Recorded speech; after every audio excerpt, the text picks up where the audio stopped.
Last में क्या देखा था हमने? स्टार्टिंग देखा था, हमने ये देखा था साइज का ट्रेंड क्या होना चाहिए, साथ में आयोनाइजेशन स्थानांतरण का ट्रेंड क्या होना चाहिए नॉर्मली। ठीक है, टेक्स्ट क्लोज कर दो।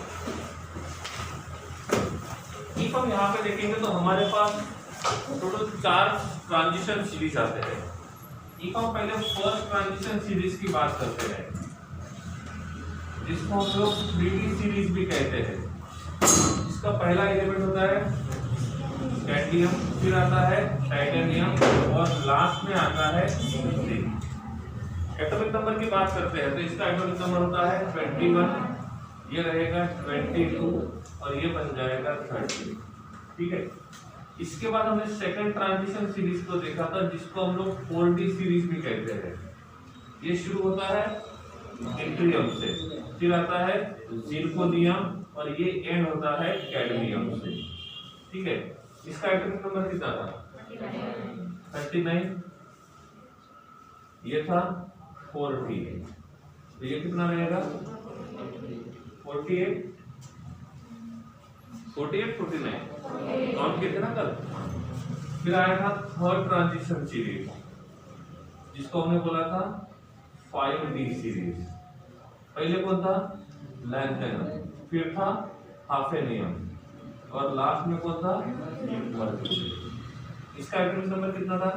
57, ये था 72।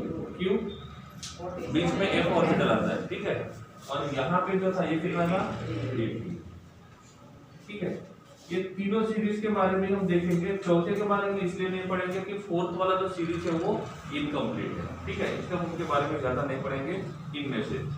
इनमें से मोस्ट ऑफ द प्रॉपर्टी हमको 3D के बारे में पढ़ना है, बाकी के बारे में नहीं पढ़ना है। ठीक है, तो ये रहेगा इसका अरेंजमेंट। ठीक है, क्वेश्चन ये आता है कि यहाँ पे ये 14 का गैप क्यों है? क्यों है? क्योंकि यहाँ पे जो एलिमेंट्स रहेंगे वो कौन से रहेंगे? F ब्लॉक के 14 एलिमेंट्स रहेंगे और इसलिए उनका एटॉमिक नंबर जो रहेगा वो सीक्वेंस में नहीं है। हम पहले बात करते हैं एटॉमिक साइज की। एटॉमिक साइज को हम लोग एटॉमिक रेडियस भी बोल सकते हैं या तो एटॉमिक वॉल्यूम भी बोल सकते हैं। इफ हम पहले 3D सीरीज का एटॉमिक वॉल्यूम देखते हैं, हम यहां से यहां पे जा रहे हैं तो इनका शेल नंबर कितना है? Shell number 4। तो मैं यहाँ पे n का वैल्यू लिखता हूँ, दैट इज शेल। तो नंबर ऑफ शेल्स रहेंगे 4, इनके पास रहेंगे 5 और इनके पास रहेंगे 6। तो स्कैंडियम से लेकर जिंक तक जितने भी 10 एलिमेंट है, उन 10 ही एलिमेंट का नंबर ऑफ शेल सेम है। तो रूल नंबर 1 से नहीं होगा, रूल नंबर 2 से होगा। रूल नंबर 2 क्या कहता है? न्यूक्लियर चार्ज बढ़ेगा तो फोर्स ऑफ अट्रैक्शन बढ़ेगा, फोर्स ऑफ अट्रैक्शन बढ़ेगा तो साइज कम। ठीक है, पहले हम लोग एक सेम पीरियड की बात करते हैं, इसकी सेम पीरियड की। तो इफ मैं यहाँ पे एक ग्राफ प्लॉट करता हूं,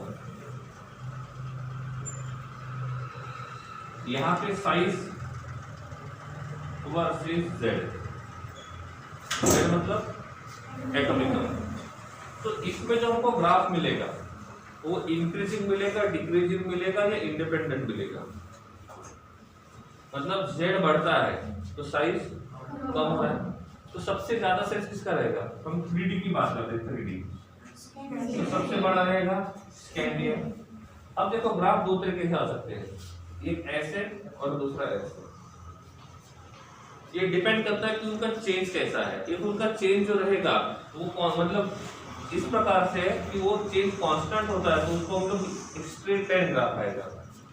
if वो कांस्टेंट नहीं है, थोड़ा कम ज्यादा हो रहा है तो ग्राफ ऐसे आएगा। तो इनमें ऐसा होता है, सबसे बड़ा साइज रहेगा स्कैंडियम, सबसे छोटा फिर scandium, titanium, vanadium, chromium, manganese, iron, cobalt, nickel, copper, zinc. तो आगे जिंक का। तो ये 10 एलिमेंट्स है जिनका हमने एटॉमिक साइज यहाँ पे कंपेयर किया है। सही है, ये हमारा एक्सपेक्टेड ग्राफ है। अब मैंने आपको पूछा ग्राफ ऐसे क्यों है, तो रीजन क्या हो सकता है? क्या हो सकता है? 3D सीरीज में लेफ्ट टू राइट जा रहे हैं तो नंबर ऑफ शेल कांस्टेंट है, रूल नंबर 2 अप्लाई करेंगे, न्यूक्लियर चार्ज बढ़ रहा है और न्यूक्लियर चार्ज बढ़ता है तो फोर्स ऑफ अट्रैक्शन बढ़ता है और फोर्स ऑफ अट्रैक्शन बढ़ेगा तो साइज छोटा होगा। सही है। तो ये वाला जो ग्राफ मैंने प्लॉट किया था वो किसके लिए था? 3D के लिए। सही है। अब मुझे 3D का ग्राफ तो हो गया, अब मुझे 4D के लिए ग्राफ प्लॉट करना है तो इसी ट्रेंड में आएगा। ट्रेंड पूछ रहा हूं मैं, सेम ग्राफ है, इसके ऊपर आएगा इसके नीचे आएगा। क्यों? क्योंकि पहला एलिमेंट स्कैंडियम है, पहला एलिमेंट इट्रियम है। स्कैंडियम के पास नंबर ऑफ शेल 4 है, इट्रियम के पास नंबर ऑफ शेल 5 है, तो सिंपल सी बात है इट्रियम का साइज बड़ा रहेगा। तो एक मैं ये ग्राफ सेकंड सीरीज के लिए मतलब 4D सीरीज के लिए प्लॉट करता हूं तो ग्राफ कैसे आएगा? ऐसे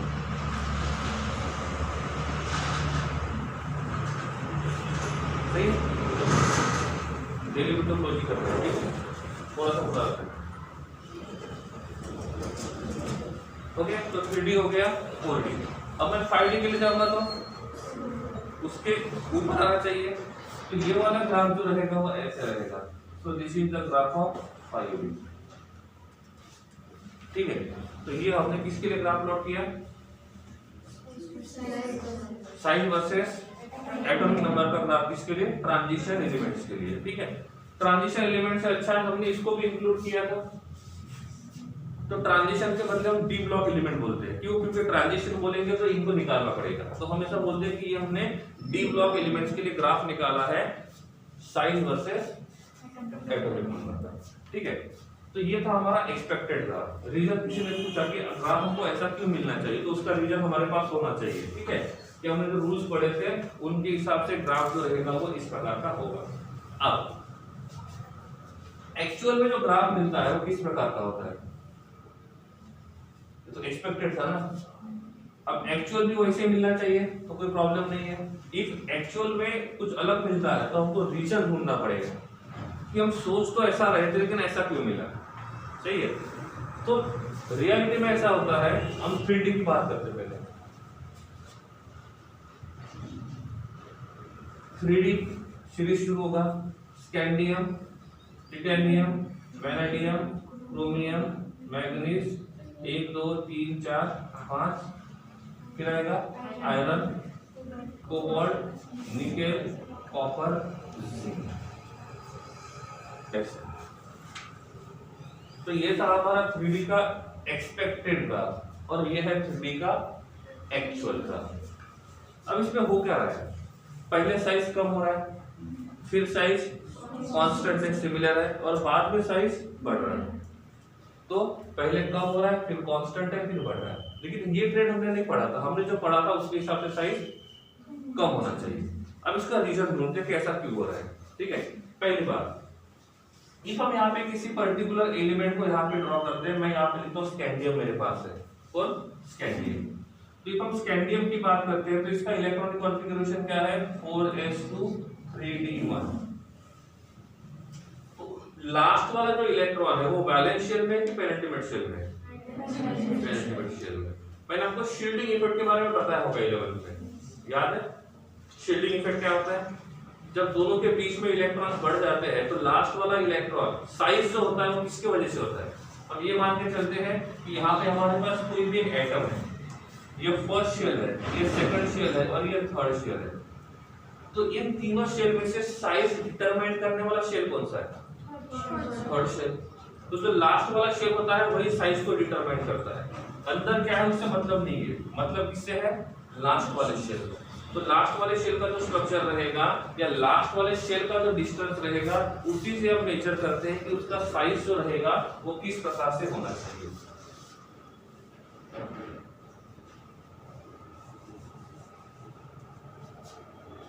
अब ये हमारा पॉजिटिव चार्ज न्यूक्लियस है। ठीक है। इसके पास टोटल कितने शेल है? 4। ये रहा फर्स्ट शेल, ये रहा सेकंड शेल, ये रहा थर्ड शेल और ये रहा फोर्थ शेल। तो पहले इलेक्ट्रॉन किस में गया? 1s में, फिर किस में गया? 2s में, फिर किस में गया? 2p में, फिर किस में गया? 3s में, फिर किस में गया 3p में, फिर किस में गया 4s में, और उसके बाद इलेक्ट्रॉन किस में जाएंगे 3d में। ठीक है, या ठीक वैसे ही जैसे आप यहाँ पे कोई फंक्शन देख रहे हो, यहाँ पे चेयर्स रखे हुए हैं, ठीक है, पहले यहाँ पे 2 लोग बैठे थे, बीच में 8 लोग बैठे थे, यहाँ पे 8 लोग बैठे थे, आप यहाँ आके बैठ गए, तो आपने अपना पोजीशन ऐसे दिया कि इन लोगों की वजह से यहाँ पे कोई इफेक्ट नहीं होना चाहिए और आपको ये प्रोग्राम पूरा दिखना चाहिए। अब कोई आपके बाजू में आके बैठता है तो इससे इसके दिखने के ऊपर कुछ फर्क नहीं पड़ेगा। क्यों? क्योंकि वो आपके सामने आके नहीं बैठा है, वो आपके बाजू में आके बैठा है। लेकिन कोई आपके सामने आके और 2 लोग बैठ जाते हैं तो इससे फर्क पड़ेगा, तो इसको बोलते हैं शील्डिंग इफेक्ट। तो शील्डिंग इफेक्ट कब होगा? जब वो आपके सामने आके बैठेंगे तब, या आपके बाजू में आके बैठेंगे तब? सामने आके बैठेंगे। तो आने वाले जो मतलब लोग हैं वो आप जहां पे हो वहीं पे आते हैं तो कुछ फर्क नहीं पड़ेगा, लेकिन वो आपके सामने वाले रो में आके बैठ जाते हैं तो इससे क्या होगा, आपको ये देखने में थोड़ी दिक्कत क्रिएट होगी। जितने ज्यादा लोग यहाँ पे आएंगे एक्स्ट्रा, उतना देखने के लिए दिक्कत ज्यादा होगी। इसको हम बोलते हैं शील्डिंग इफेक्ट, सिंपल लैंग्वेज में। समझ में आ रहा है? अब इस शील्डिंग इफेक्ट होता क्यों है? इनर इलेक्ट्रॉन्स की वजह से, आउटर इलेक्ट्रॉन्स की वजह से? इनर इलेक्ट्रॉन्स की वजह से। अब हम यहाँ पे बोलते हैं कि मेरे पास यहाँ पे है सोडियम, इसका एटॉमिक नंबर है 11, तो ये रहेगा 281। हम यहाँ पे एल्यूमिनियम की बात करते हैं, ये रहेगा 283। इसमें शील्डिंग इफेक्ट काम आएगा? शील्डिंग इफेक्ट काम कब नहीं करता है? जब आप इलेक्ट्रॉन वैलेंस शेल में ऐड करोगे, मतलब आप यहाँ पे बैठे हो, इसको वैलेंस शेल बोला हमने, और यहीं पे कुछ लोग आपके बैठ जाते हैं तो आपको फर्क पड़ेगा? नहीं पड़ेगा। फर्क कब पड़ेगा? जब वो यहाँ पे है। मतलब शील्डिंग इफेक्ट तब काम आ सकता है जब इलेक्ट्रॉन्स इनर शेल में आते हैं, वैलेंस शेल में नहीं आते हैं। इसमें जो इलेक्ट्रॉन्स है, यहाँ पे कितने इलेक्ट्रॉन्स है? 11। यहाँ पे कितने हैं? तो जो 2 इलेक्ट्रॉन बड़े वो वैलेंस शेल में आ रहे हैं कि पेनेंटिमेंट शेल में आ रहे हैं? तो इसलिए यहाँ पे शील्डिंग इफेक्ट काम नहीं करेगा। लेकिन मैं स्कैंडियम की बात करता हूं तो ये 4s2 3d1 है। मैं यहाँ पे वैनेडियम की बात करता हूं तो ये रहेगा 4s2 3d3। तो इसमें जो 2 इलेक्ट्रॉन की बढ़ोतरी हुई है, 2 इलेक्ट्रॉन बढ़े हैं, इंक्रीज हुआ है, वो 2 इलेक्ट्रॉन कहाँ पे बढ़े? पेनेंटिमेंट शेल में, मतलब इनर शेल में बढ़े हैं। तो जब ये इनर शेल में यहाँ पे इलेक्ट्रॉन्स बढ़ेंगे तो ये इन दोनों का इंटरेक्शन कम करेगा। तो ये इन दोनों का इंटरेक्शन कब होगा? तो ये पॉजिटिवली चार्ज न्यूक्लियस है और ये नेगेटिवली चार्ज इलेक्ट्रॉन है। जितना इनके बीच का इंटरेक्शन ज्यादा रहेगा उतना साइज, और जितना इन दोनों के बीच का इंटरेक्शन कम रहेगा इतना ये दूर जाएंगे, और जितना ये दूर जाएंगे उतना साइज बढ़ेगा। अब आप बोलोगे सर ये यहाँ पे बढ़ रहे तो ये पास आएगा, तो यहाँ पे हम 4 शेल है ये मान के चलते हैं, तो साइज डिटरमाइन कौन करेगा? 3rd शेल या 4th शेल? तो हमको देखना किसको है? 4th शेल को। समझ में आ रहा है? तो ऐसे हम लोग साइज को डिटरमाइन कर सकते हैं। ठीक है, अब ये 3D सीरीज के लिए आपको नंबर याद रखना है 532। 532 पहले 5 में साइज कम होता है, नेक्स्ट 3 में साइज कांस्टेंट रहता है, और लास्ट 2 में बढ़ता है। ये 3D 4D 5D तीनों के लिए एप्लीकेबल है। समझा नहीं समझा? पहली बात आती है कि यहाँ पे हो क्या रहा है। अब हम स्कैंडियम से वैनेडियम की तरफ जा रहे हैं तो इनर शेल में इलेक्ट्रॉन बढ़ रहे हैं। पहली बात, हम स्कैंडियम से टिटेनियम की तरफ जाते हैं, मतलब लेफ्ट टू राइट जा रहे हैं, तो न्यूक्लियर चार्ज बढ़ रहा है, पहली बात। और न्यूक्लियर चार्ज बढ़ेगा तो क्या होगा? फोर्स ऑफ अट्रैक्शन बढ़ेगा, और फोर्स ऑफ अट्रैक्शन बढ़ेगा तो साइज छोटा होगा।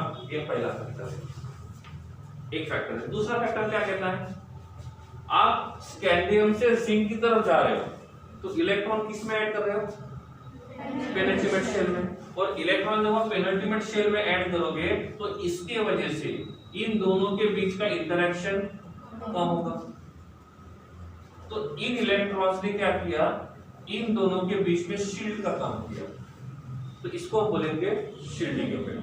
तो जितना लेफ्ट राइट जाते जाएंगे तो इनर शेल में इलेक्ट्रॉन, अरे यहाँ पे मतलब बीच में जो थे ना थर्ड शेल में, उसमें कैंडिडेट बढ़ते जा रहे हैं। तो इससे क्या हो रहा है, फोर्स ऑफ अट्रैक्शन कम हो रहा है, मतलब शील्डिंग इफेक्ट बढ़ रहा है। और फोर्स ऑफ अट्रैक्शन कम होगा तो साइज, मतलब एक जन कहता है कि लेफ्ट टू राइट जाते हैं तो शील्डिंग इफेक्ट बढ़ रहा है।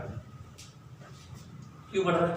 क्योंकि इनर शेल के इलेक्ट्रॉन्स बढ़ रहे हैं और शील्डिंग इफेक्ट बढ़ेगा तो फोर्स ऑफ अट्रैक्शन कम होगा, और फोर्स ऑफ अट्रैक्शन कम होगा तो साइज बढ़ेगा।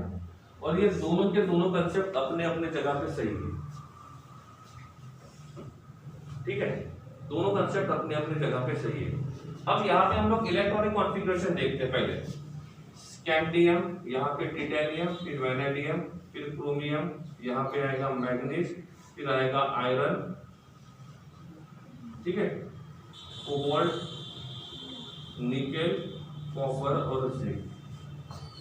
मैं इसकी बात करता हूँ तो ये होना चाहिए 4s2 3d1, 4s2 3d2, 4s2 3d3, 4s2 3d4, 4s2 3d5, this is 4s2 3d6, 4s2 3d7, 4s2 3d8, 4s2 3d9 and 4s2 3d10। अब यहाँ पे जो हम इलेक्ट्रॉन्स बढ़ा रहे हैं वो किस में बढ़ा रहे हैं? पेनल्टीमेट से, वैलेंस में पेनल्टीमेट, मतलब यहाँ से यहाँ पे जा रहे हैं तो शील्डिंग पावर बढ़ रहा है। तो इनिशियल में यहाँ पे जो इंक्रीमेंट है इनर शेल में वो कितने का है? यहाँ से यहाँ तक 5 का। इधर जाते हैं तो इनर शेल के इलेक्ट्रॉन्स बढ़ते हैं। तो पहले 5 में ऐसा होता है, देखो दोनों अपोजिट है। तो पहले 5 में न्यूक्लियर चार्ज का इफेक्ट ज्यादा होता है और शील्डिंग इफेक्ट कम होता है। अब आप बोलोगे पहले 5 में शील्डिंग इफेक्ट कम क्यों हुआ? क्योंकि हमने इनर शेल में इलेक्ट्रॉन कम ऐड किए, यहाँ पे इनर शेल में इलेक्ट्रॉन ज्यादा ऐड कर रहे हैं। मतलब हम जो इलेक्ट्रॉन्स ऐड कर रहे हैं वो किस में ऐड कर रहे हैं? इनर शेल में। नहीं समझ रहे? तो जब इनर शेल में इलेक्ट्रॉन्स ऐड करते जाएंगे तो शील्डिंग इफेक्ट बढ़ेगा। मतलब शील्डिंग इफेक्ट सबसे कम किस में रहेगा और सबसे ज्यादा? लेकिन न्यूक्लियर चार्ज तो बढ़ रहा है, तो हम न्यूक्लियर चार्ज और शील्डिंग इफेक्ट दोनों को कंपेयर करेंगे। जब कभी ऐसा होता है न्यूक्लियर चार्ज ज्यादा है और शील्डिंग इफेक्ट कम है, तो किसके हिसाब से जाएंगे? Nuclear charge. तो न्यूक्लियर चार्ज क्या कहता है? साइज कम होना चाहिए। इसमें क्या होता है? न्यूक्लियर चार्ज कम होता है और शील्डिंग इफेक्ट ज्यादा होता है। उन्हीं में शील्डिंग इफेक्ट ज्यादा क्यों है? क्योंकि उनके पास वैलेंस पेनल्टीमेट शेल में नंबर ऑफ इलेक्ट्रॉन्स भी ज्यादा होंगे, तो उनमें शील्डिंग इफेक्ट ज्यादा रहेगा। और उनमें शील्डिंग इफेक्ट ज्यादा रहेगा तो किसके हिसाब से जाएंगे? शील्डिंग इफेक्ट के हिसाब से, और शील्डिंग इफेक्ट के हिसाब से साइज बढ़ना चाहिए। तो इसमें क्या होगा? क्या होगा? Nuclear charge will approximate similar to shielding effect. तो दोनों का इफेक्ट जो रहेगा वो कैसा रहेगा? सिमिलर होगा। नहीं समझा? ठीक है, तो आपको याद रखना है 5 3 2 = 10।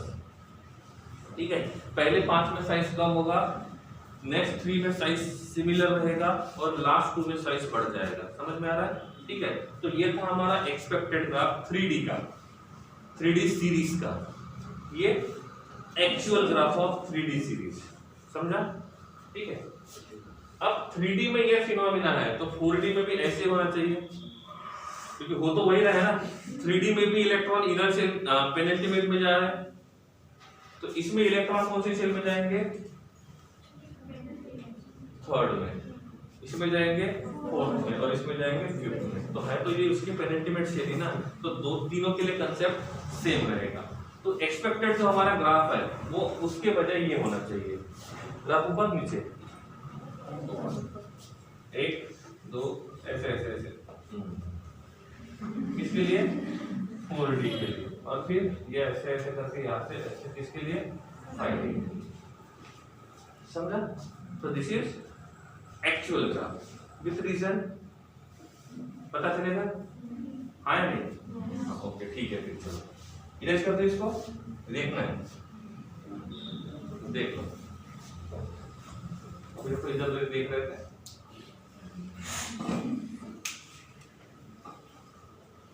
या वहां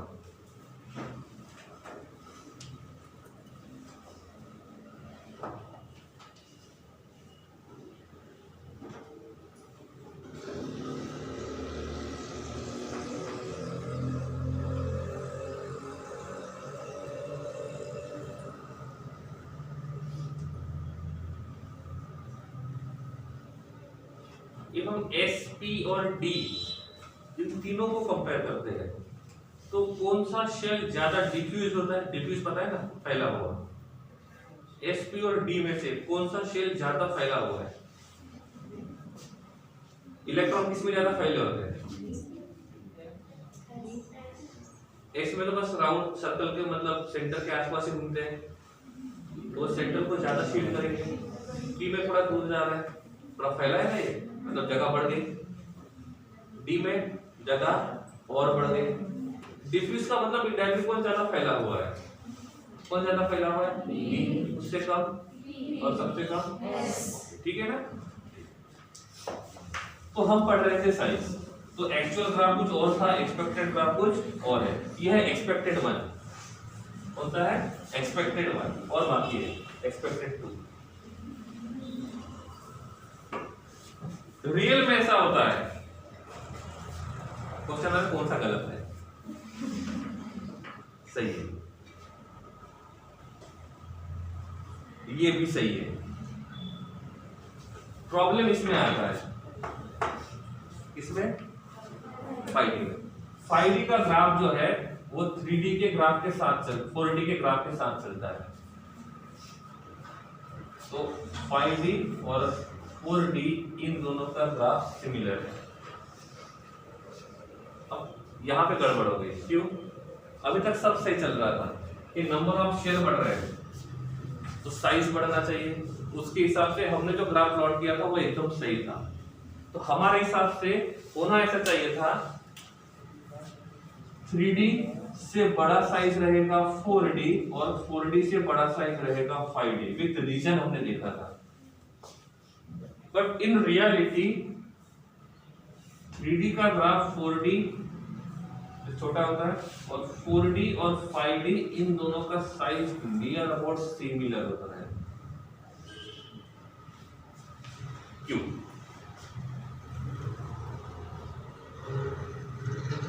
बढ़ना चाहिए ना, साइज बढ़ना चाहिए था लेकिन नहीं बढ़ा, साइज कम भी नहीं हुआ लेकिन सिमिलर। देखो दो कंडीशन आप इसको दो तरीके से देख सकते हैं। जितना साइज इंक्रीज होना चाहिए था उतना नहीं हुआ, मतलब हमने जो एक्सपेक्ट किया था 5D का साइज, वो 5D का जो साइज हमने एक्सपेक्ट किया था उससे साइज छोटा है। कॉन्ट्रैक्शन, साइज कम हुआ ना, जितना एक्सपेक्ट किया था उससे साइज कम हुआ, इसका मतलब कॉन्ट्रैक्शन। जितना हमने एक्सपेक्ट किया है उससे साइज बढ़ गया तो क्या हुआ? एक्सपेंशन, जैसे यहाँ पे हुआ था। हमने सोचा था साइज कम होना चाहिए लेकिन साइज कम होने के बजाय बढ़ गया, तो इसको हम बोल सकते हैं कि यहाँ पे एक्सपेंशन हुआ, कि वो उसका रीजन बोल दिया मैंने। अब क्वेश्चन ये आता है 5D और 4D में से 4D का साइज कम होना चाहिए, 5D का साइज ज्यादा होना चाहिए। ग्राफ हमने प्लॉट भी किया है। तो हम जो इंक्रीमेंट एक्सपेक्ट कर रहे थे, जैसे कोई जॉब वाले होते एक्सपेक्ट करते कि चलो मार्च के बाद सैलरी बढ़ जाएगी, वो एक्सपेक्टेड था ग्राफ, लेकिन उतनी ही है। तो उसके हिसाब से कॉन्ट्रैक्शन है, क्योंकि सोचा था कि इतनी बढ़नी चाहिए लेकिन नहीं बढ़ी। तो सेम कंडीशन यहाँ पे आती है। तो हमको रीजन देखना है कि ऐसा क्यों हुआ। पहला रीजन ये वाला जो लिखा है उसका काम अब आएगा। सबसे ज्यादा डिफ्यूज कौन होता है? एस, पी, डी और एफ में से एफ। और जितना ज्यादा वो फैला रहेगा, अब कुछ ये मान के चलते कि कुछ लोग जो है वो शील्ड कर रहे हैं, किसी पर्टिकुलर चीज को प्रोटेक्ट कर रहे हैं, तो सामान रखा हुआ है और वो ज्यादा फैले हुए नहीं है, पास पास है, तो उस सामान के ऊपर अटैक करना डिफिकल्ट होगा। लेकिन जो लोग प्रोटेक्ट कर रहे हैं वो फैले हुए दूर दूर, तो वहां पे अटैक करना इजी रहेगा। सही है ना? तो जो जितना ज्यादा डिफ्यूज रहेगा उतना ही उसका शील्डिंग पावर कम रहेगा ना। तो जितना ज्यादा डिफ्यूज रहेगा उतना शील्डिंग पावर कम रहेगा, और शील्डिंग पावर कम है मतलब शील्डिंग पावर बढ़ता है तो साइज बढ़ता है, और शील्डिंग पावर कम होता है तो साइज कम होता है। तो इसमें देखो, इसमें जो इलेक्ट्रॉन्स आ रहे थे वो डी में आ रहे थे, मतलब हम यहाँ पे लैंथेनम का इलेक्ट्रॉनिक कॉन्फ़िगरेशन करेंगे तो वो क्या होना चाहिए, वो होना चाहिए 6s2 5d1 and 4f0। इसका एटॉमिक नंबर कितना है 57। इसके बाद सीरियम आता है जो आता है 58 वाला, तो ये आता है 6s2 5d1 6s2 5d1 4f1। तो पहले एक इलेक्ट्रॉन डी में आ गया है और इसके बाद आने वाले इलेक्ट्रॉन किस में गए एफ में, और ये जो एफ है इसका शील्डिंग पावर कम है। हम यही मान के चल रहे थे कि शील्डिंग पावर बढ़ेगा, और शील्डिंग पावर बढ़ेगा तो साइज भी बढ़ेगा। लेकिन हुआ ऐसे कि हम जिसमें इलेक्ट्रॉन ऐड कर रहे हैं, जब इलेक्ट्रॉन नहीं है तो फर्क नहीं पड़ रहा है, क्योंकि अभी तक हमने एफ में इलेक्ट्रॉन ऐड ही नहीं किए थे, इसलिए एफ के बारे में सोचा भी नहीं था। क्योंकि लैंथेनम तक तो प्रॉब्लम नहीं है, लेकिन लैंथेनम के बाद हैफेनियम जो आता है तो इसमें इलेक्ट्रॉन आने के पहले कौन सा ऑर्बिटल फुलफिल्ड है एफ, और एफ का शील्डिंग पावर पुअर होने की वजह से ये फोर्स ऑफ अट्रैक्शन को बढ़ाता है। देखो शील्डिंग पावर बढ़ता है तो फोर्स ऑफ अट्रैक्शन कम होता है, लेकिन ये ज्यादा डिफ्यूज होने की वजह से ये क्या करता है शील्डिंग पावर को कम करता है, और शील्डिंग पावर को कम करेगा तो फोर्स ऑफ अट्रैक्शन को बढ़ाएगा, और फोर्स ऑफ अट्रैक्शन को बढ़ाएगा तो साइज मतलब जितना ज्यादा बढ़ना चाहिए था उतना ज्यादा नहीं बढ़ा। तो उसका रीजन ये बोल सकते हैं।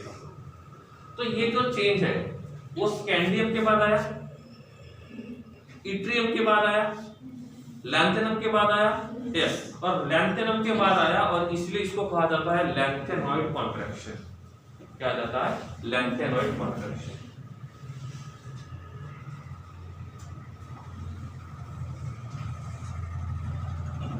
कॉन्ट्रैक्शन क्यों बोला होगा, जो इंक्रीमेंट होना चाहिए था वो नहीं हुआ, मतलब साइज छोटा हुआ, तो इसलिए हम इसको क्या बोला कॉन्ट्रैक्शन। कॉन्ट्रैक्शन को लैंथेनॉइड क्यों बोला, क्योंकि लैंथेनम के बाद सबसे पहले दिखा था, इसलिए पहला रीजन। दूसरा रीजन, इसलिए मैंने इन दोनों यहाँ पे दोनों का एटॉमिक नंबर लिखा था पहले स्टार्टिंग में। दूसरी बात, हम 3D से 4D में जा रहे हैं। पहले मेंबर को लेते, पहले मेंबर को डिफरेंस कितना है, सेकंड नंबर को लेते, बाद में सेकंड नंबर को लेते हैं टाइटेनियम, जिर्कोनियम और हैफेनियम। तो 3D से 4D में गए तो सेकंड मेंबर के बीच में प्रोटॉन का डिफरेंस कितना है 18, तो मैं यहाँ पे लिख देता हूँ +18। तो ये जो फोर्स ऑफ अट्रैक्शन होता है, इफ हम न्यूक्लियर चार्ज को भी देखते हैं तो फोर्स ऑफ अट्रैक्शन किसकी वजह से होता है प्रोटॉन की वजह से। तो चेंज इन प्रोटॉन ज्यादा हो रहा है, मतलब ऐसा हुआ था कि पहले दोनों के बीच में चेंज इन प्रोटॉन 5 था और दूसरे दोनों के बीच में चेंज इन प्रोटॉन 7 है। तो सिंपल सी बात है ना, पहले दोनों का साइज का डिफरेंस और दूसरे दोनों का साइज का डिफरेंस अलग रहेगा, क्योंकि पहले में भी प्रोटॉन का डिफरेंस 5 है और दूसरे दोनों के बीच में भी प्रोटॉन का डिफरेंस 5 है। तो इतना कंफर्म हो जाएगा कि दोनों का साइज सिमिलर हो सकता है, क्योंकि प्रोटॉन का साइज डिफरेंस सिमिलर था। लेकिन एक के पास प्रोटॉन का डिफरेंस ज्यादा है और दूसरे के पास कम है, तो सिंपल सी बात है इसका साइज छोटा रहेगा जिसके पास प्रोटॉन का डिफरेंस ज्यादा है। तो पहली बात 3D और 4D के बीच में जो प्रोटॉन का डिफरेंस है वो कितना है 18 का।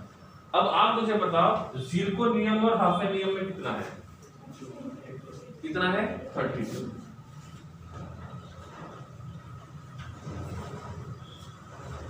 तो इन दोनों में प्रोटॉन का डिफरेंस कम है, इन दोनों में प्रोटॉन का डिफरेंस ज्यादा है, और प्रोटॉन का डिफरेंस ज्यादा होने की वजह से साइज बढ़ने के बजाय कांस्टेंट है, कम नहीं हुआ है। मैंने बोला साइज बढ़ने के बजाय कांस्टेंट है, समझा नहीं समझा। तो दो रीजन हम बोल सकते हैं किसके लिए, लैंथेनॉइड कॉन्ट्रैक्शन के लिए। पहला रीजन कौन सा, कि एक ऑर्बिटल में इलेक्ट्रॉन्स पहले आ रहे हैं FNEM में इलेक्ट्रॉन जाने के पहले, और एक ऑर्बिटल जब फुलफिल्ड होगा तो वो शील्डिंग पावर को कम करेगा, और जब वो शील्डिंग पावर को कम करेगा तो फोर्स ऑफ अट्रैक्शन को बढ़ाएगा, फोर्स ऑफ अट्रैक्शन को बढ़ाएगा तो जो इंक्रीमेंट हमने सोचा था वो नहीं मिलेगा, इनडायरेक्टली कॉन्ट्रैक्शन हो गया। दूसरा रीजन ये वाला, पहले दोनों में मतलब इन दोनों का हम डिफरेंस देखेंगे तो 18 प्रोटॉन का, लेकिन यहाँ पे जो प्रोटॉन का डिफरेंस है वो कितना है 32 का, तो एक में प्रोटॉन का डिफरेंस कम है, दूसरे में प्रोटॉन का डिफरेंस ज्यादा है, और इसीलिए हम ये मान के चलते हैं कि साइज बढ़ने के बजाय कम नहीं हुआ, कम ये नहीं बोला कम नहीं हुआ, बढ़ने के बजाय कांस्टेंट हुआ, और इसीलिए हम इसको बोलते हैं कॉन्ट्रैक्शन।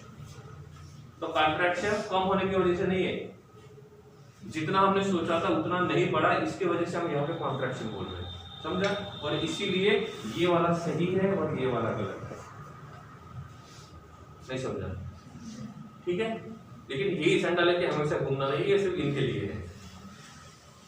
क्लियर है?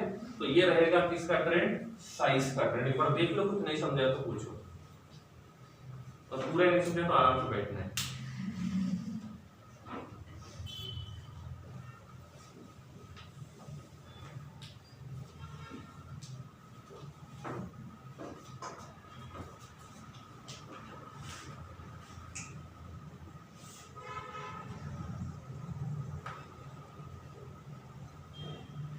लेफ्ट साइड राइट साइड का ग्राफ क्यों नहीं है? लेफ्ट साइड का क्यों है पहले वो देखा हमने, एक्सपेक्टेड एक्चुअल।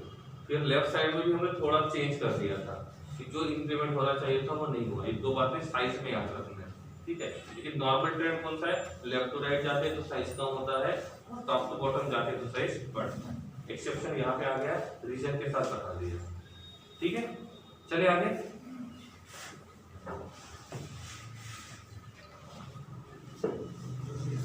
तो साइज को यहीं पे खत्म कर देते हैं, ठीक है? क्या हमने वॉन हैबल साइकिल नाम सुना है कभी? वॉन हैबल साइकिल, ठीक है? नया है, ओके। लैटिस एंथैल्पी सुना है?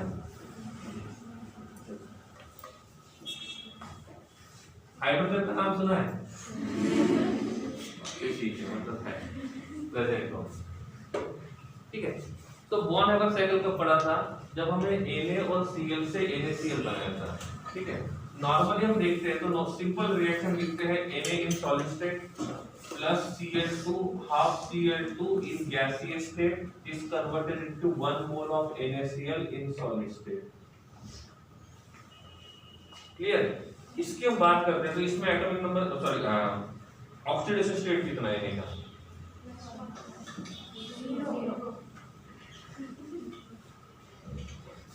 0, Cl में 0, Na में +1, Cl में। इफ हम कंपैरिजन करते हैं तो Na से Na +1 बना, इसका मतलब उसने इलेक्ट्रॉन लूज किया, और Cl से Cl -1 बना मतलब उसने एक इलेक्ट्रॉन गेन किया। जब इलेक्ट्रॉन लूज करने की बारी आती है तो वहां पे हम कंसेप्ट यूज करते हैं आयोनाइजेशन एंथैल्पी, और इलेक्ट्रॉन को गेन करने की बारी आती है तो हम यूज करते हैं इलेक्ट्रॉन गेन एंथैल्पी। दोनों के डेफिनेशन में एक वर्ड लिखा जाता है, ट्रांसफर हमेशा आइसोलेटेड गैसियस एटम में से होता है। तो ये रिएक्शन जितना सिंपल दिख रहा है उतना सिंपल है नहीं, क्योंकि इफ इलेक्ट्रॉन ट्रांसफर हुआ है और ये कौन से स्टेट में है, तो ये कंसेप्ट के हिसाब से देखा जाएगा तो सही नहीं है। क्यों? क्योंकि सॉलिड को पहले लिक्विड में कन्वर्ट करना पड़ेगा, लिक्विड को फिर गैस में कन्वर्ट करना पड़ेगा, फिर इलेक्ट्रॉन को निकालना होगा, सही है? इसमें क्या करना होगा? ये गैसियस में ही है, लेकिन ये फ्री स्टेट में नहीं है, ये कंबाइंड स्टेट में Cl2 है, तो पहले उसको क्या करना पड़ेगा? डिसोसिएट करना पड़ेगा, तब जाके वो इलेक्ट्रॉन गेन करेगा। मतलब ये भले हम वन स्टेप में रिएक्शन कर रहे हैं लेकिन रियलिटी में ऐसा नहीं है, ठीक है? तो होगा ऐसे, यहाँ पे जो Na सॉलिड स्टेट में है इसको पहले हम लोग क्या करेंगे? Na इन मोल्टन स्टेट में ले जाएंगे, फिर क्या करेंगे? Na इन गैसियस स्टेट में आएंगे। तो मैं यहां से यहां तक तो बोल सकता हूं डेल्टा H ऑफ सब्लिमेशन, सही है? सब्लिमेशन क्या होता है वो तो पता है आपको, ठीक है? तो सॉलिड को हमने गैस में कन्वर्ट किया, डायरेक्टली दो स्टेप को कंबाइन कर दिया। कि ये इलेक्ट्रॉन डायरेक्टली लूज कर सकता है?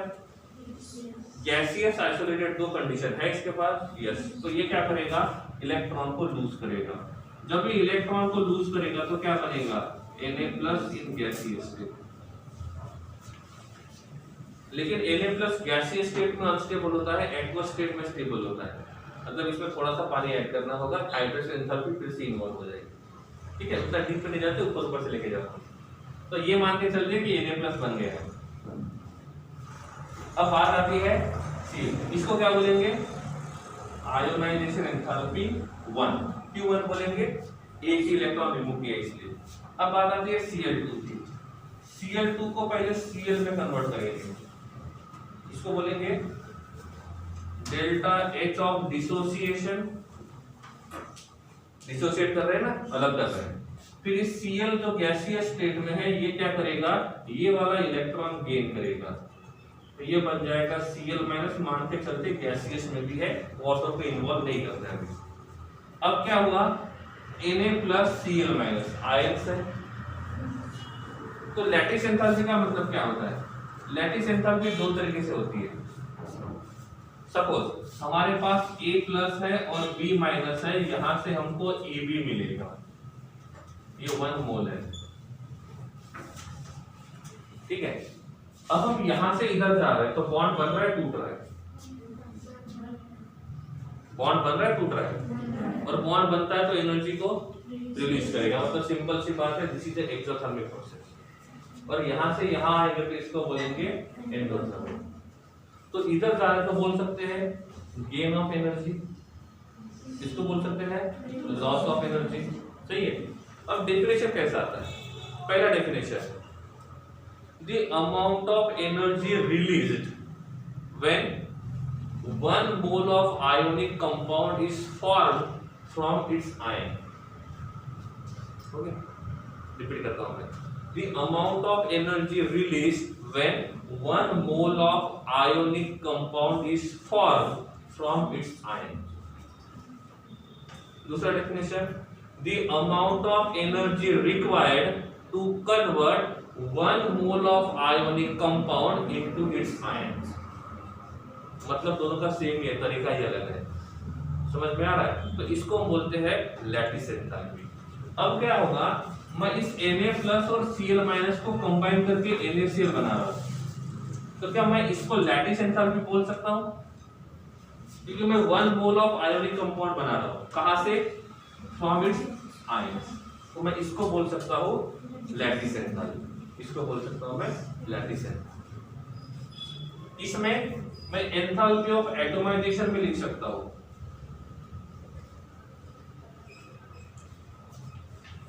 एंथैल्पी ऑफ एटोमाइजेशन का मतलब जो मॉलिक्यूलर फॉर्म में है उनको एटॉमिक फॉर्म में लेके आना है। तो पहले Cl जो था वो 2 Cl कंबाइन थे, मतलब वो मॉलिक्यूल के फॉर्म में थे, तो उस मॉलिक्यूल में से हमको एटम चाहिए। तो क्या करना होगा? Cl और Cl के बीच का बॉन्ड तोड़ना होगा। तो हमने मॉलिक्यूल को जब एटम में कन्वर्ट किया तो इसको बोलते हैं हम लोग एंथैल्पी ऑफ एटोमाइजेशन। अब ये मान के चलते हैं कि A और A के बीच में फोर्स ऑफ अट्रैक्शन ज्यादा है और B और B के बीच में फोर्स ऑफ अट्रैक्शन कम है, तो किसका एंथैल्पी ऑफ एटोमाइजेशन ज्यादा होगा? तो A और A को सेपरेट करने के लिए ज्यादा एनर्जी देना पड़ेगा और B और B को सेपरेट करने के लिए कम एनर्जी देना पड़ेगा। तो इनका एंथैल्पी ऑफ एटोमाइजेशन ज्यादा रहेगा और इनका एंथैल्पी ऑफ एटोमाइजेशन कम रहेगा। तो सिंपली एंथैल्पी ऑफ एटोमाइजेशन किस पे डिपेंड करता है? उनके फोर्स ऑफ अट्रैक्शन के ऊपर। और इफ उनका फोर्स ऑफ अट्रैक्शन ज्यादा है तो सिंपल सी बात है एंथैल्पी ऑफ एटोमाइजेशन ज्यादा है। समझ में आ रहा है? हाँ। अब ये पूरा जो सर्कल देखा था यहां से यहां तक, तो डेल्टा H जब निकालते हैं एंथैल्पी ऑफ रिएक्शन तो क्या होगा? Enthalpy of sublimation plus ionisation enthalpy 1 plus enthalpy of atomisation plus electron gain enthalpy plus lattice enthalpy, इन सबको मिला देंगे तो हमको मिलेगा डेल्टा H। और इस पूरे सर्कल को हम बोलते हैं born Haber cycle. Born Haber cycle, ठीक है, ये सब बताने का काम करता है। 11th पैटर्न में भी थर्मो में आया था शायद, ठीक है, या तो काइनेटिक्स केमिकल बॉन्डिंग में होगा, दो में से एक, दोनों में आता है, ठीक है। ये है बॉन्ड हैमर साइकिल। इनमें से हमारे काम का कौन सा यहाँ पे ये वाला।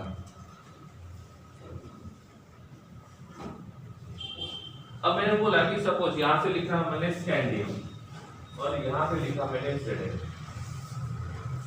और ये मान के चलते हैं कि सभी हम यहाँ से यहाँ पे जा रहे हैं, तो एटम्स के बीच का फोर्स ऑफ अट्रैक्शन बढ़ता है, तो एंथैल्पी ऑफ एटमाइजेशन का ट्रेंड क्या होना चाहिए? बढ़ना चाहिए। क्यों? फोर्स ऑफ अट्रैक्शन बढ़, ओके। उसके बाद ये जितने भी डी ब्लॉक के एलिमेंट्स होते हैं ना, सॉलिड स्टेट में होते हैं, और सॉलिड स्टेट नाम का चैप्टर ही हमने पढ़ा है। उनमें से हमारे काम का है एक छोटा सा टॉपिक, सबसे छोटा यूनिट, जिसको हम बोलते थे यूनिट सेल। याद आ रहा है? यूनिट सेल कौन से देखे थे हमने? सिंपल प्रिमिटिव सेल, फिर फेस सेंटर, बॉडी सेंटर और एंड सेंटर। ये वाला मैं भी भूल गया था, ठीक है। तो ये है चारों सेम है, डिफरेंट है? हर किसी में एटम्स का पोजीशन अलग अलग है। अब सिंपल सी बात है, एटम्स का पोजीशन अलग अलग होगा तो एटम्स के बीच का डिस्टेंस भी अलग अलग होगा, और एटम्स के बीच का डिस्टेंस अलग अलग होगा तो उनके बीच का फोर्स ऑफ अट्रैक्शन भी अलग अलग होगा, और उनके बीच का फोर्स ऑफ अट्रैक्शन अलग अलग है तो उनका एंथैल्पी ऑफ एटमाइजेशन भी अलग अलग होगा। और इसीलिए इस डी ब्लॉक में हम देखेंगे तो 3D सीरीज में लेफ्ट टू राइट जाते हैं तो एंथैल्पी ऑफ एटमाइजेशन का ट्रेंड रेगुलर नहीं है। क्यों रेगुलर नहीं है? क्योंकि बीच में से कोई बोलता है कि मेरा यूनिट सेल सिंपल क्यूबिक है, कोई बोलता है कि मेरा फेस सेंटर है, कोई बोलता है ये बॉडी सेंटर है, बीच में बोलता है सर ये एंड सेंटर वाला है। अब सबका यूनिट सेल अलग अलग है, और यूनिट सेल अलग अलग रहेगा तो सिंपल सी बात है उनके स्ट्रक्चर में ही रेगुलरिटी नहीं है, और जब उनके स्ट्रक्चर में रेगुलरिटी नहीं रहेगी तो उनका फोर्स ऑफ अट्रैक्शन भी रेगुलर नहीं रहेगा, और इसीलिए एंथैल्पी ऑफ एटमाइजेशन इररेगुलर है। समझा नहीं समझा? और इस अकेले एंथैल्पी ऑफ एटमाइजेशन के इररेगुलर के वजह से ये आगे जाके बहुत बड़ा प्रॉब्लम क्रिएट करेगा। 2 लेक्चर में पता चल जाएगा कि प्रॉब्लम क्या क्रिएट किया। समझा नहीं समझा? तो पूरे टेबल में हम 3D सीरीज में देखेंगे तो एंथैल्पी ऑफ एटमाइजेशन आप प्रेडिक्ट नहीं कर सकते हो। तो सिंपल सी बात है, क्वेश्चन तो ये नहीं आएगा इसका कितना है वो लिखो करके, क्वेश्चन तो यही आएगा कि क्यों ज्यादा है फिर कम है। तो उसका रीजन क्या बोल सकते हैं?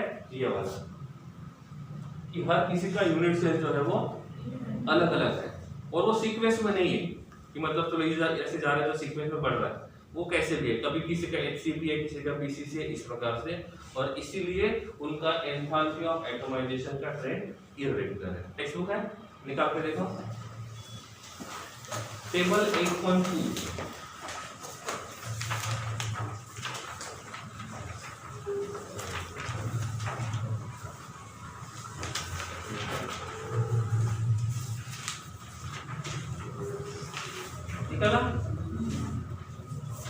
एक जगह उन्होंने टेबल में दिया होगा, 3 रो वाला टेबल है, उनका यूनिट सेल दिया हुआ है, दिया है। उसके पहले देखो टेबल 8.1 के पहले दिया होगा सेल, ठीक है। पहले बाद में पहले HCP BCC ऐसा कुछ लिखा होगा इंग्लिश में, ऐसा लिखा हुआ था, तो वो ये बताता है कि उनका यूनिट सेल का स्ट्रक्चर कैसे रहेगा, और उसमें कोई रेगुलरिटी नहीं है कि मतलब पहले BCC था फिर सबका CCP ऐसे बढ़ते जा रहा है। CCP मतलब CCP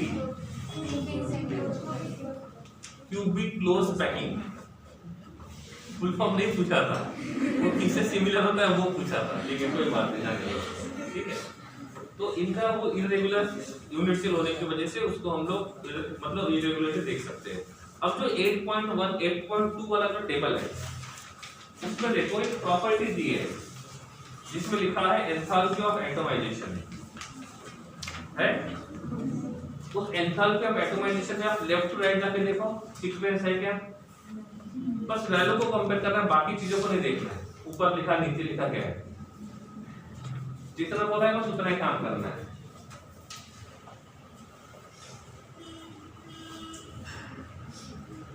है रेगुलर है या इरेगुलर है? मैंने बोला इसलिए आपने हाँ में हाँ मिलाया बिना देखे या देखा है? देखा है। ओके, बहुत अच्छी बात है। फिर अब मुझे एक फॉर्मूला बताओ, छोटा वाला भूल गया था मैं। ये डेंसिटी का फॉर्मूला क्या होता है? किसका मास? जिसका डेंसिटी निकालना है उसका। तो ये मास अपॉन वॉल्यूम।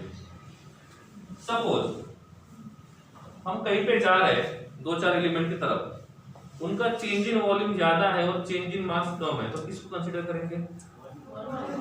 और वॉल्यूम बढ़ेगा तो इनवर्सली प्रोपोर्शनल है। इफ चेंज इन वॉल्यूम कम है और चेंज इन मास ज्यादा है तो मास बढ़ेगा तो डेंसिटी बढ़ेगा। सिंपल सी बात है। तो इसमें ऐसा ही है, चेंज इन वॉल्यूम कम है और चेंज इन मास ज्यादा है, इसलिए लेफ्ट टू राइट जाते हैं तो डेंसिटी बढ़ जाता है। बढ़ रहा है, थोड़ा सा चेंज रहेगा तो उसको भूल जाना है, ज्यादा बड़ा चेंज है तो उसको ऑब्जर्व करना है।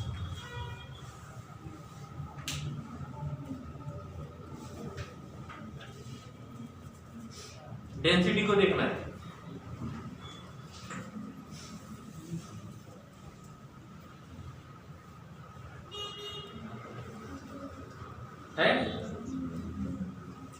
फ्लक्चुएशन है, बहुत ज्यादा है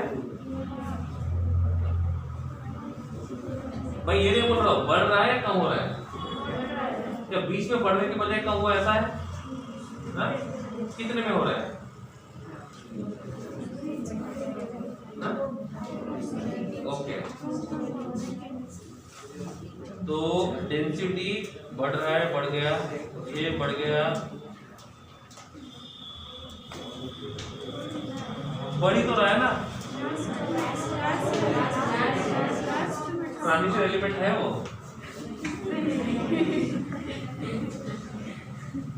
इसमें ऐसा हो सकता है, उसका रीजन मैंने बता दिया, चेंज इन वॉल्यूम ज्यादा हुआ होगा, ऐसा हो सकता है मे बी पॉसिबल। हाँ, चेंज इन वॉल्यूम ज्यादा है उसमें, सिक्का साइज बड़ा था ना, हो सकता है वो। इस लास्ट वाले को छोड़ दो तो बाकी सब सीक्वेंस में, ठीक है। इसमें इरेगुलरिटी है, बहुत सारे प्रॉपर्टीज में है। इसमें डी में बहुत कम थी, एस में उससे भी कम थी। एक ब्लॉक पढ़ोगे तो इतनी जल्दी इरेगुलरिटी कि पहले तो पढ़े तो पूरा भूल जाते हैं, इसलिए उसके बारे में डिटेल में पढ़ना ही नहीं है, ठीक है।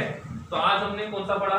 पहले एटॉमिक साइज पढ़ा, फिर हमने एंथैल्पी ऑफ एटमाइजेशन और लास्ट में हमने डेंसिटी के पढ़ा, ठीक है।